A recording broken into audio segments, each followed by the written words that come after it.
काल हरे कष्ट हरे दुख हरे, हर हर महादेव। दोस्तों, साल 2025 का पहला चंद्र ग्रहण होली के दिन लगने जा रहा है। जी हां भक्तों, आप सभी ने बिल्कुल सही सुना।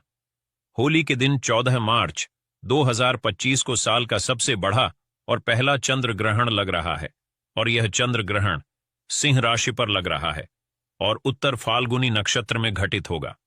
और दोस्तों, होली के दिन जो चंद्र ग्रहण लगता है उसके प्रभाव 50 गुना ज्यादा प्रभावशाली होता है, चाहे उसके अशुभ फल हो चाहे है शुभ फल हो। यह दोनों प्रकार के फल कहे गए हैं।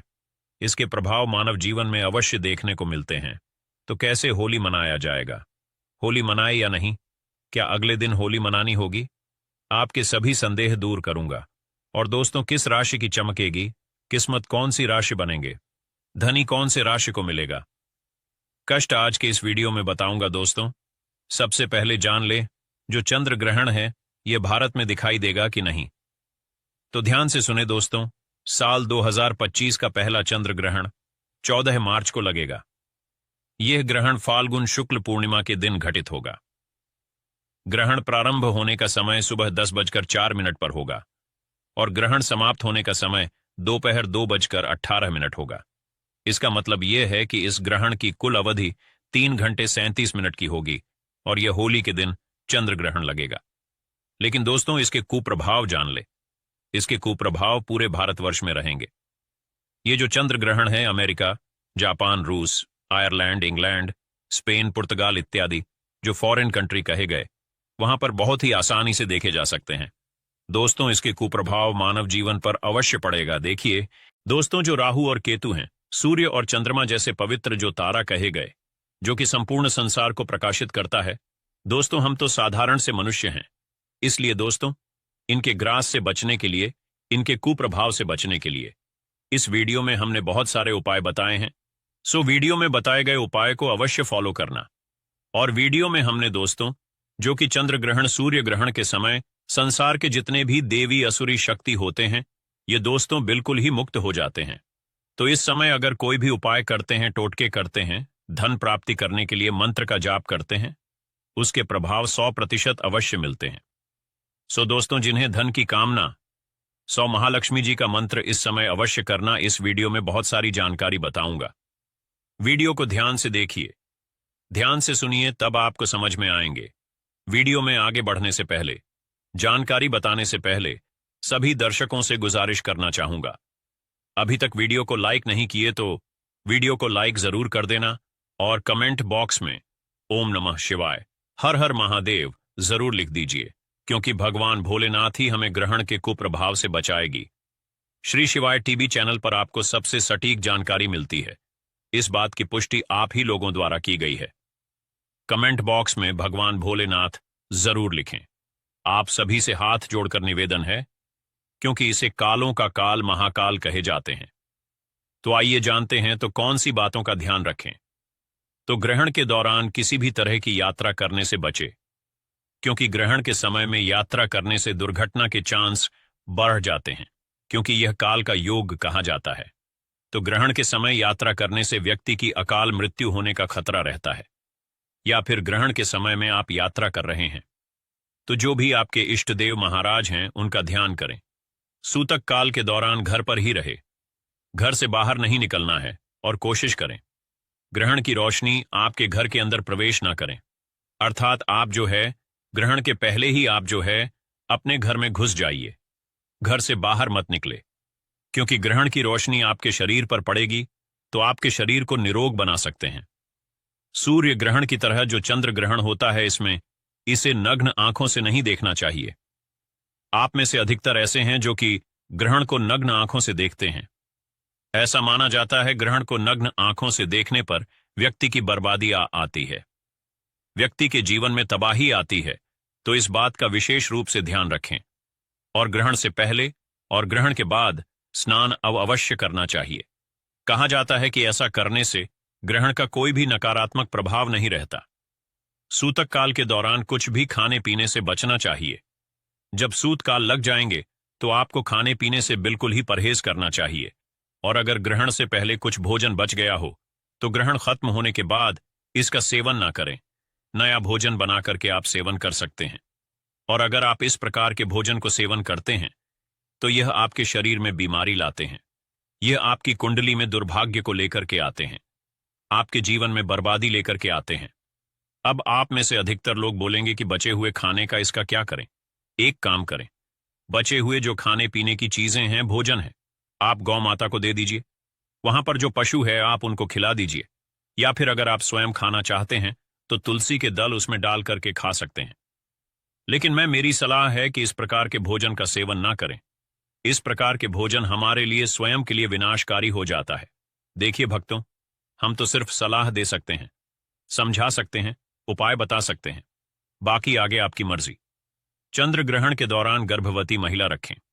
इन बातों का ध्यान, जैसे कि ग्रहण के दौरान गर्भवती महिला घर से बाहर ना निकले, किसी भी परिस्थिति में ग्रहण को ना देखें। ग्रहण के दौरान अपने पास दुर्वा घास जरूर रखें। दुर्वा घास रखने से ग्रहण का प्रभाव समाप्त होता है। मैं सभी दर्शकों को बताना चाहूंगा, चाहे आप भी हो, गर्भवती हो या ना हो, कोई बहन हमारे वीडियो को देख रहे हैं, भाई वीडियो को देख रहे हैं, तो अपने पास में दुर्वा जरूर रखना, ऐसा माना जाता है। दुर्वा घास रखने से ग्रहण का प्रभाव समाप्त होता है। और इस दौरान सिलाई है, कढ़ाई है, बुनाई है, जैसे जो भी काम कहे गए हैं, काम को नहीं करना चाहिए और शांति से काम ले। किसी भी प्रकार का मानसिक फिर शारीरिक तनाव आपको नहीं करना है। आइए इस वीडियो में जानते हैं चंद्र ग्रहण के कुछ सरल उपाय जिससे आप ग्रहण के कुप्रभाव से बच सकते हैं। तो चंद्र ग्रहण के दौरान पूजा और भगवान का ध्यान से सुनना। चंद्र ग्रहण के दौरान आपको पूजन तो नहीं करना है, लेकिन भगवान का आपको ध्यान जरूर करना है।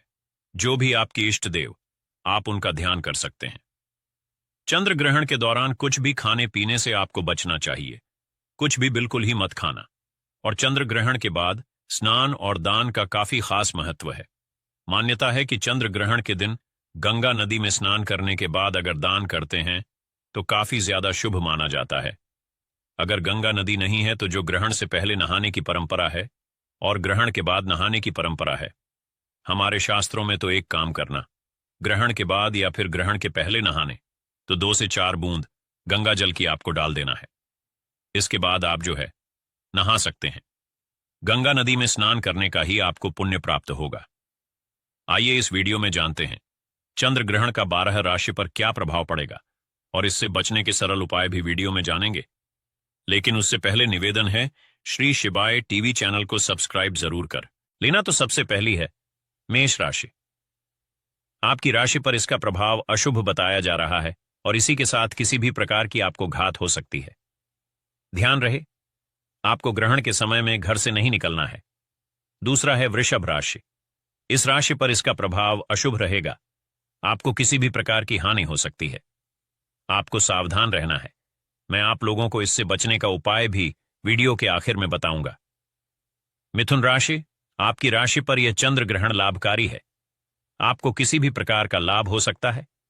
कर्क राशि। आपकी राशि पर यह चंद्र ग्रहण सुखकारी है, धन यात्रा या अन्य प्रकार का आपको सुख मिल सकते हैं। और यह जो कर्क राशि वाले के लिए जो ग्रहण है बहुत ही शुभकारी कहे गए हैं। आपको बहुत ही ज्यादा लाभ मिलेंगे, किसी न किसी माध्यम से आपको लाभ मिलना शुरू हो जाएंगे। सिंह राशि। आपकी राशि पर यह ग्रहण अशुभ है, मान सम्मान को क्षति पहुंचा सकती है, इसलिए आपको को कम बोलने की भी सलाह दी जाती है। मानहानि होने की पूर्ण रूप से संभावना है। जितने भी राशि के जातक हैं ऐसे लोग विशेष रूप से ध्यान रखें। ग्रहण के बाद आपको बिल्कुल ही वाद विवाद से बचना और कम आपको बोलना है। कन्या राशि। आपकी राशि पर यह चंद्र ग्रहण अशुभ है, आपको किसी भी प्रकार का मृत्यु तुल्य कष्ट हो सकते हैं, इसलिए आपको इन कष्टों से बचना है। तो भगवान शंकर जी का ध्यान करें। वीडियो के आखिरी में मैं आप लोगों को कुछ और सरल उपाय बताऊंगा। तुला राशि। आपकी राशि पर यह ग्रहण अशुभ है, आपको स्त्री पीड़ा हो सकती है, इसलिए स्त्री संबंधी आपको जितने भी अकार्य कहे गए हैं इनसे आपको बचना चाहिए, आपको स्त्री पीड़ा हो सकती है। वृश्चिक राशि। आपके राशि पर यह चंद्र ग्रहण शुभ है, बिल्कुल ही आपको सुख देने वाला चंद्र ग्रहण कहे गए। वृश्चिक राशि के लिए आपको बहुत ही ज्यादा इसमें लाभ प्राप्त होंगे, किसी न किसी माध्यम से जरूर फायदा होगा। धनु राशि। आपकी राशि के लिए भी यह चंद्र ग्रहण अशुभ माना जा रहा है, यह किसी भी प्रकार की आपको चिंता दे सकते हैं। तो जो धनु राशि के लोग हैं ऐसे लोग भी ग्रहण के कुप्रभाव से बचने के लिए भगवान हनुमान जी महाराज की पूजा जरूर करें। मकर राशि आपकी राशि पर यह चंद्र ग्रहण अशुभ फल आपको भी देने वाले हैं, क्योंकि किसी भी बात को लेकर के आप जो है व्यवस्था का सामना आपको करना पड़ सकता है, किसी परेशानी का सामना करना पड़ सकता है। आइए अब जान लेते हैं कुंभ राशि। तो आपके राशि के लिए यह ग्रहण शुभ माना जा रहा है। यह श्री यानी धन प्राप्ति करने का योग्य बन रहा है।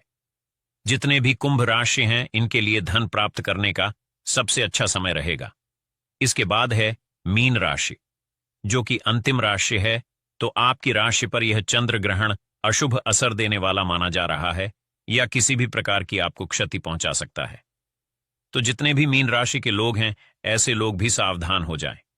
चंद्र ग्रहण के बुरे प्रभाव से बचने के लिए क्या करें, तो ध्यान से सुनना। तो चंद्र ग्रहण के बुरे प्रभाव को कम करने के लिए ग्रहण के दौरान गुरु मंत्र का जाप करना चाहिए।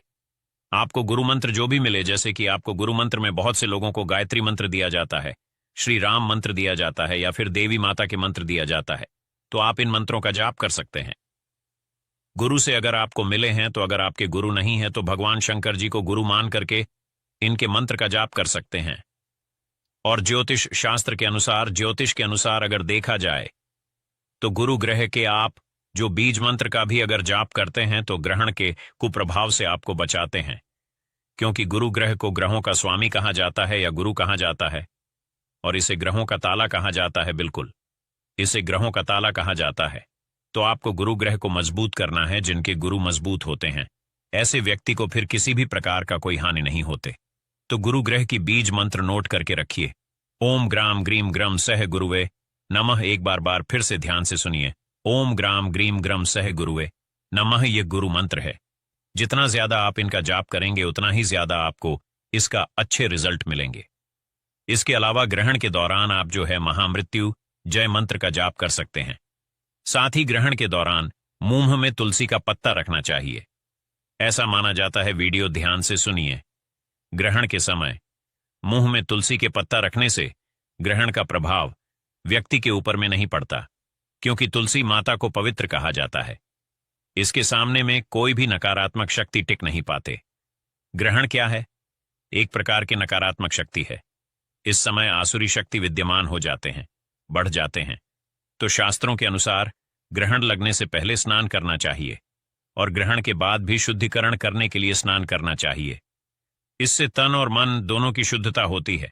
तो ग्रहण के कुप्रभाव से बचने के लिए जितना ज्यादा हो सके महामृत्यु जय मंत्र का जाप करना। महामृत्यु जय मंत्र को अति उत्तम कहे गए हैं। ग्रहण के दौरान महामृत्यु जय मंत्र का जाप करने से ग्रहण का कुप्रभाव समाप्त होते हैं।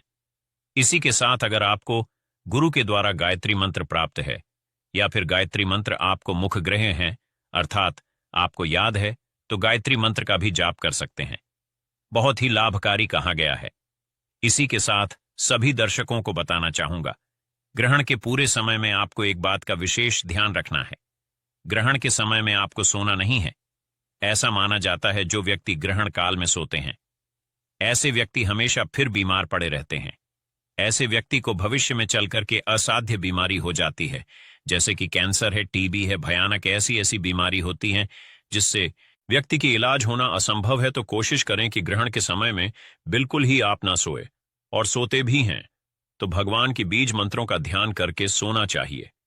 या फिर अगर आपको ऐसा लगता है कि ग्रहण के प्रभाव आपके जीवन को बर्बाद कर सकते हैं, काफी परेशान है, तो एक काम जरूर करना, अपने शरीर से 7 बार आपको लेना है चावल। जी हां, आपको 7 बार थोड़ी सी एक मुट्ठी चावल लेना है और आपको अपने शरीर से 7 बार उतारा करना। उतारा करने के बाद इसे बहते हुए जल में बहा देना।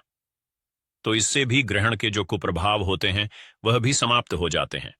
और दिन भर आप जो है ग्रहण काल के समय में, जितने टाइम में ग्रहण काल रग, उस समय तुलसी के दल अपने मुख में रखें। लेकिन इस दिन तुलसी को स्पर्श मत करना। तुलसी को स्पर्श करने से भयंकर पाप लगते हैं। पहले से 1 दिन पहले से तुलसी के पत्ते तोड़ करके रखिए। फिर तुलसी के नीचे में जो पत्ते झड़े हुए आप उनका भी प्रयोग कर सकते हैं।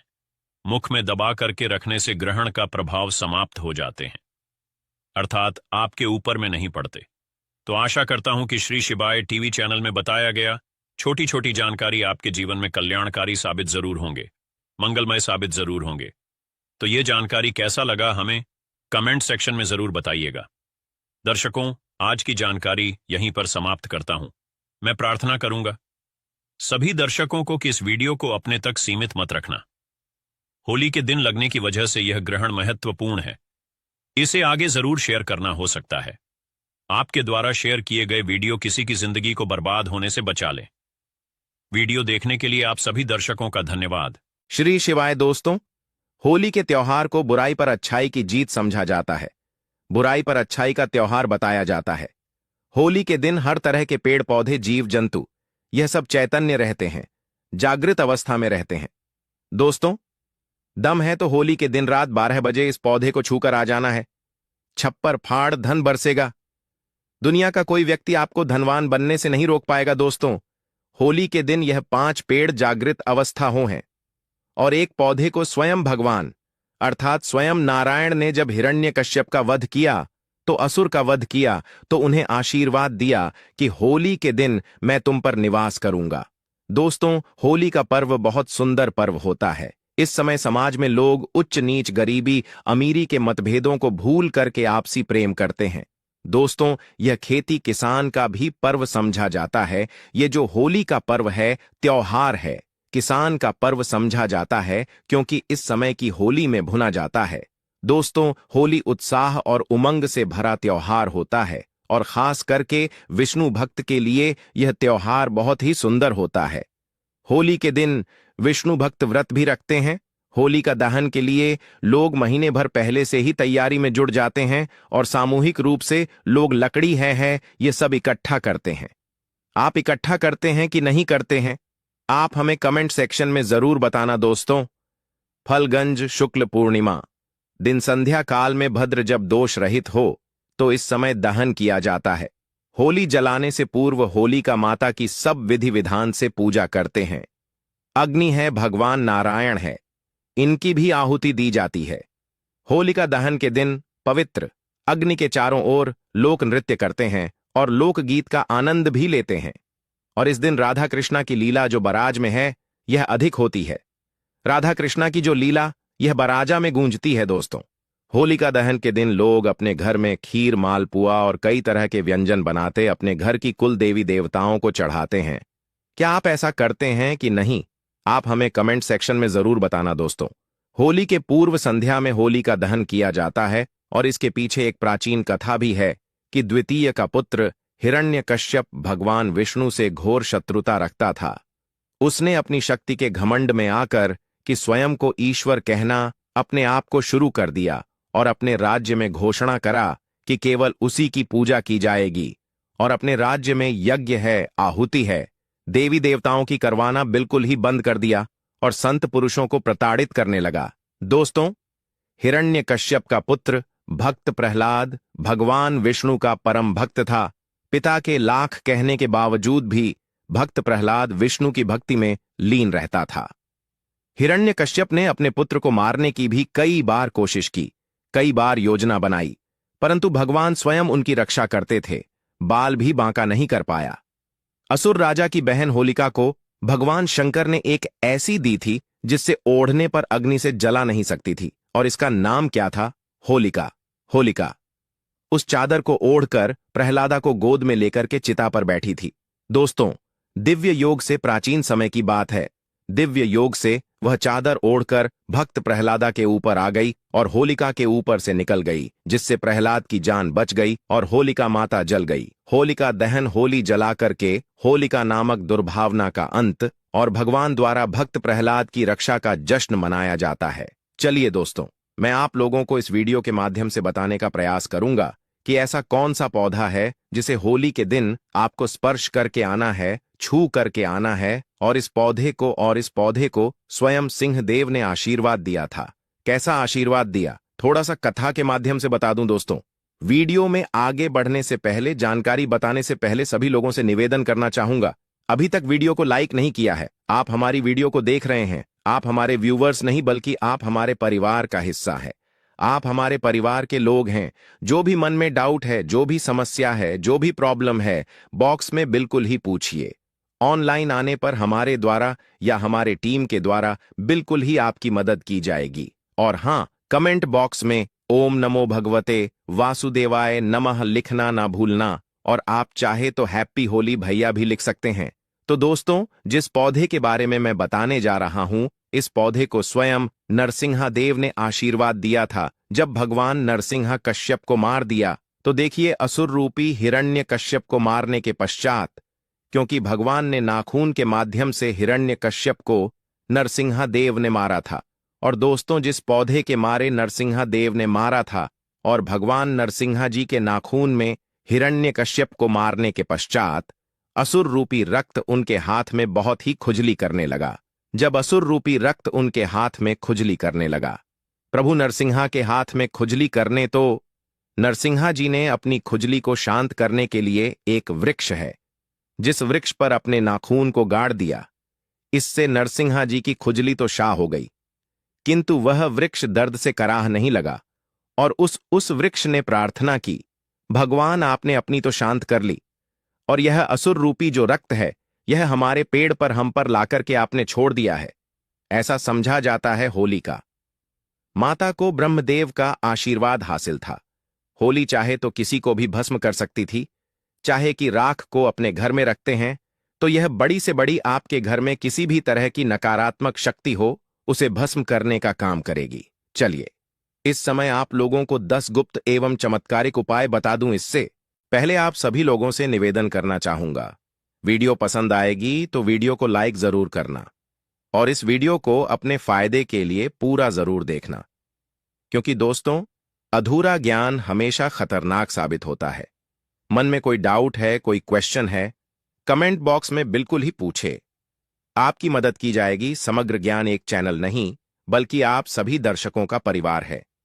तो दोस्तों, यदि कोई व्यक्ति निरंतर बीमार रहता है और काफी दवा कराने के बावजूद भी रोग में कोई लाभ नहीं हो रहा है, तो होली दहन के समय देसी घी, तो लौंग, एक बताशा, एक पान का पत्ता, इन सभी वस्तुओं को होली जलाने वाली आग में डाल देना है, और अगले दिन होली की राख को रोगी के शरीर पर आपको लगाना है। तत्पश्चात गर्म स्नान कराना है, तो इस उपाय से रोगी शी ही स्वस्थ हो जाएगा। कोई व्यक्ति अभिचार करता है, जैसे आपके ऊपर टोना जादू करता है, मारण है, विद्व सन है, उच्चाटन है, सम्मोहन है, वशीकरण है, इसे तांत्रिक क्रिया कहा जाता है। तो यदि कोई व्यक्ति आपके ऊपर में तांत्रिक क्रिया करता है, तो आपको करना क्या है? होली दहन के समय में देसी में 2 लौंग, 1 बताशा, 1 पान का पत्ता, इन सभी वस्तुओं को होली की आग में डालना है और बोलना है कि यह समस्या दूर हो जाए, जैसे टोना है यह दूर हो जाए, इस तरह से प्रार्थना करनी है। इसके पश्चात प्रातः काल सुबह आपको होली की राख को लाना और इसे पूरे शरीर पर आपको लगा लेना है और गर्म जल से आपको स्नान करना है।